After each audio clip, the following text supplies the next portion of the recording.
সকলে মিলে রাজস্থান যাব। বাবা টিকিট কেটে ফেলেছে। তাহলে তো বেশ ভালো। রাজস্থান তো রাজাদের জায়গা। আমার খুব দেখতে ইচ্ছা করে। আমারও বেশ ভালো লাগে।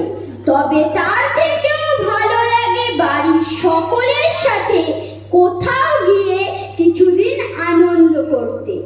জায়গা নয়, সবার থাকাটাই বেশি আনন্দের। ঠিকই বলেছিস। আসলে মা, বাবা, কাকু, কাকি সবাই নিজেদের কাজে ব্যস্ত।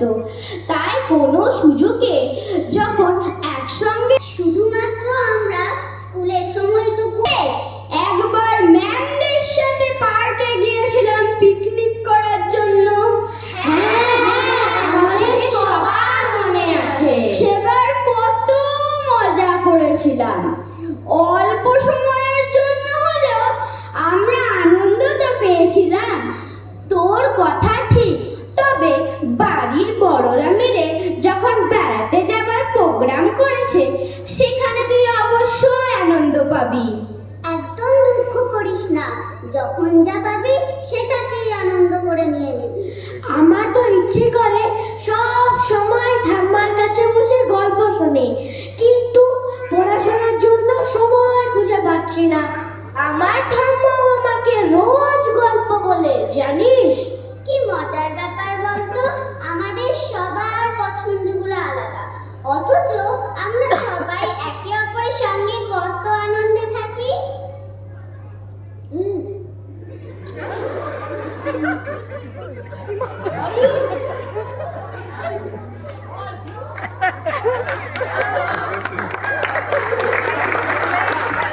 ঠিক বলেছিস।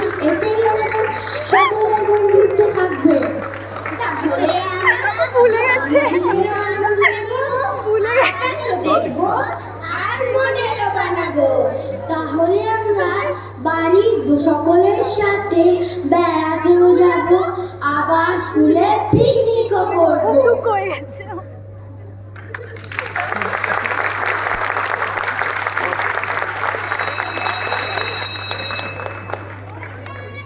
পড়ে গেল।